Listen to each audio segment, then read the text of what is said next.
Здравствуйте, вы на канале Hinoday Japan. Меня зовут Владислав. Вот уже на протяжении 5 лет я проживаю в Японии. Ну и сегодня я хочу немножко прогуляться по району, где я живу. Ну и параллельно рассказать вам, как я сюда приехал, чем занимаюсь. Ну и как вообще началась моя история с Японией.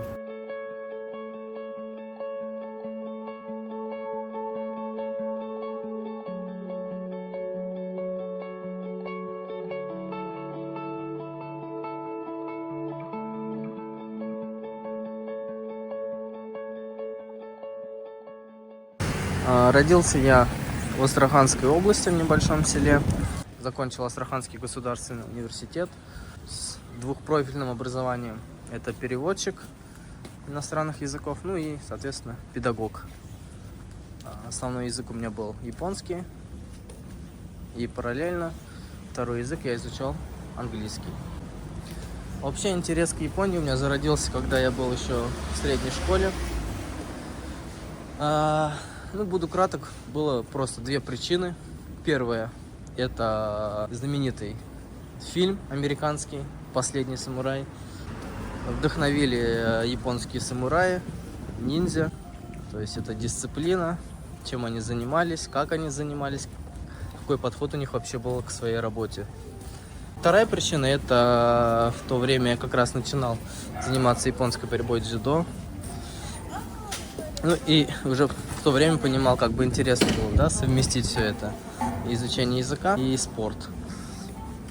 Вот, поэтому после окончания школы, то есть когда последние экзамены были сданы, был выбор поступить на китайский язык, либо на японский. Ну, соответственно, я выбрал японский, так как он мне был ближе, да, и уже, как я сказал, хотелось его уже давно начать изучать. Помню, на первое занятие к нам пришли японские преподаватели, муж с женой, и просто стали как бы разговаривать на японском. Представьте, да, мы вообще там, наша группа, помню, сколько там, 15 человек было, просто пришли на первое занятие и с нами уже начинают сразу на языке общаться. Вот, поэтому это очень, было немножко вообще было нифига непонятно. В то же время очень интересно. Вообще, как язык звучит, манеры, там, выражение лица, вот эти поклоны. То есть, как бы все это очень было интересно и необычно, так сказать. Поэтому уже после первого занятия я понял то, что я хочу изучать этот язык серьезно. И то есть, благополучно закончить университет и найти работу в Японии, и переехать в Японию. Было еще очень хорошо то, что наши преподаватели проводили постоянно какие-то мероприятия, связанные с японской культурой, с языком и так далее. Поэтому это еще больше углубляло интерес. Поступила в 2012 году, закончила в 2017. То есть 5 лет обучения. Как раз на последнем курсе я сдал на уровень 2. Это Нихонгу но Рёку Шикен. Это тест на определение уровня. И всегда нам все говорили, то, что со второго уровня достаточно, чтобы устроиться на работу, да. Поэтому после окончания университета оказалось, что вот у меня теперь есть второй уровень, я могу что-то там разговаривать. И сейчас все японские компании будут мне названивать. Пожалуйста, приезжайте к нам. Казалось, что это все легко и просто. После того, как я отослал свое резюме где-то в 30-40 компаний, и не японских компаний, да, и ни из одной мне не пришел ответ, я понял, что это что-то вообще не просто. В то время понимал, что, в конце концов, наверное, где-нибудь подвернется удобный случай, да, какая-нибудь компания найдется. Поэтому не терял надежды. И в один день, в то время я работал в Москве, наконец-то появилась возможность в объявлении, да, нашла моя подруга, которая со мной училась в университете, нашла объявление, то что какой-то японский директор гостиницы, японской гостиницы, приезжает в Москву для того, чтобы провести семинар по набору людей в компанию. Сначала не особо верилось, но в любом случае записался и пошел. То есть на семинар. Я помню, это было где-то... Какой-то год был? Наверное, 18. Ну да, 18-й год. Скорее всего, август. В августе пошли мы на семинар. Конечно же, это представление гостиницы, различные презентации. И в конце проводилось собеседование. Так как людей было много, кстати, семинар проводился не только в Москве, по-моему, еще в Владивостоке, в Новосибирске. И на каждый семинар приходило где-то от 50 до 100 человек. Вот. Ну, в Москве у нас было немного. По-моему, как раз где-то 45-50 человек, скорее всего. Из них только 4 людей должны были выбрать и принять на работу. Вот. Первое собеседование, как я сказал, из-за большого количества людей было недолго, там в течение 5 минут. То есть просто нужно было представиться, дикушёка и рассказать про себя, самопредставление, да. Ну и все. Вот. А там уже дальше. Второе собеседование было уже поинтереснее, потому что было больше времени рассказать про себя, задать какие-то вопросы, пообщаться. Проходило оно где-то 20-30 минут. И последнее, это третье собеседование, это было уже где-то через неделю после второго, да. Кстати, в этой компании у них было 3 гостиницы. Поэтому на последнее собеседование, да, пришли все 3 менеджера, и плюс заместитель директора. По-моему, там человек 6 было. В общем, вместе с директором. И там уже, да, они со всех сторон, я помню, накидывали вопросы. Каждый пытался что-то для себя там узнать.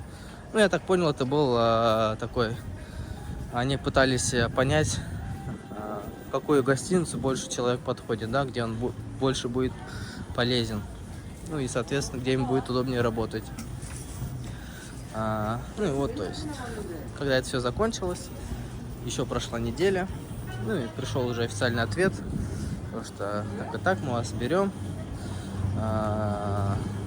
подтвердите, если вы согласны, тогда мы начинаем процесс оформления визы, вы начинаете готовить документы. И вот. Визу сделали где-то только через полгода. Полгода еще пришлось ждать, пока все это оформится. Переезд, да, устройство тоже это, я думаю, не очень просто. Привезти человека, оформить его здесь, это тоже требуется. На это требуется очень много времени. Вот. И после приезда, да, начали работать. Работа была довольно сложная, потому что приходилось каждый день рано утром вставать, поздно возвращаться, выходных очень мало, постоянно в движении, то есть некогда присесть.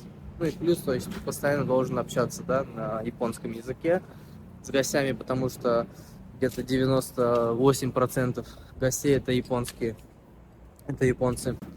Но несмотря на это, опыт, приобретенный в гостинице, мне очень помогает сейчас. И в плане языка, и в плане общения с японцами. Поэтому я думаю, японская гостиница, это одно из лучших мест, чтобы приобрести знания, которые тебе помогут в будущем жить в Японии. И потом, получается, после 3 лет работы в японской гостинице, я уже понимал, что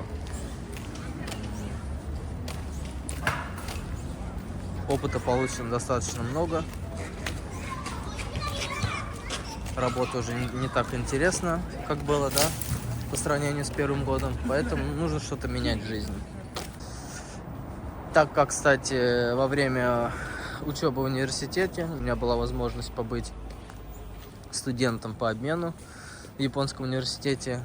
Это он находился в городе Йокогама, университет Канагава. Ну и, соответственно, я решил, что этот город более-менее мне знаком. Хотя хоть я и отучился всего лишь полгода, но в любом случае, как бы, уже более близок был ко мне. И я решил, что лучше сюда переехать, да. Ну и вот дорабатываю последние дни в гостинице. Ну, в то время я уже искал, да, новую работу в городе Йокогама. Нашел, да, то, что более-менее мне подходит. Это тоже японская компания, которая занимается экспортом японских автомобилей в разные страны. Так как, к счастью, у меня был интерес к автомобилям, ну и все, что с ними связано, поэтому я решил, что да, мне кажется, да, это будет самое то для меня. Да. То есть прошел собеседование, так, буквально там на следующий день уже пришел ответ, то, что да, мы вас берем. Ну и, соответственно, да, начал работать на новом месте. И уже работаю практически, а сколько уже прошло? Практически 1,5 года, да? Уже скоро 2 года будет. Вот, и все нравится. Плюс в том, то, что возможность разговаривать на всех 3 языках. Есть и японские сотрудники, и русские сотрудники. И поэтому, в психологическом плане, да, довольно комфортно.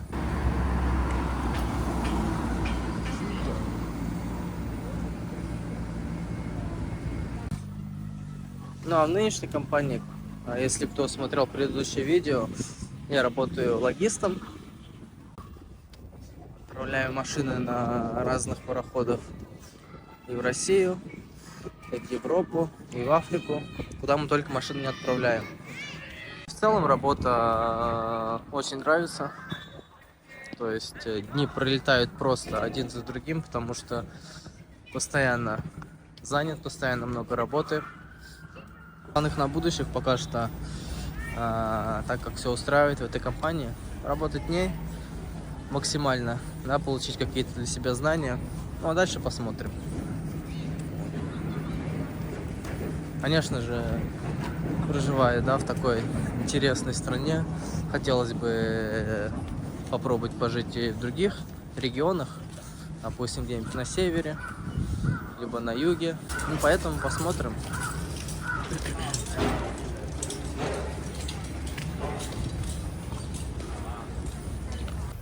Ну, в принципе, я уже подхожу к дому. Довольно интересная выдалась прогулка. Надеюсь, моя история, да.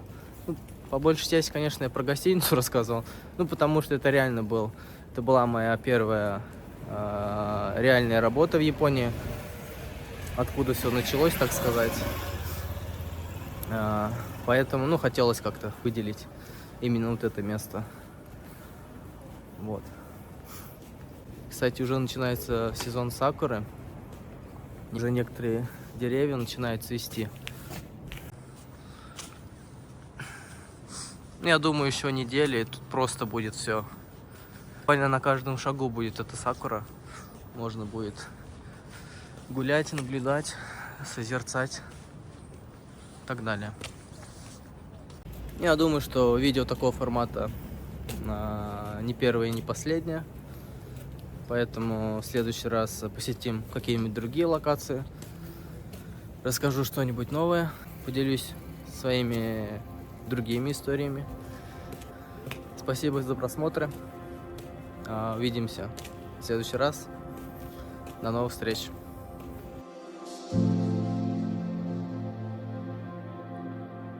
Thank you.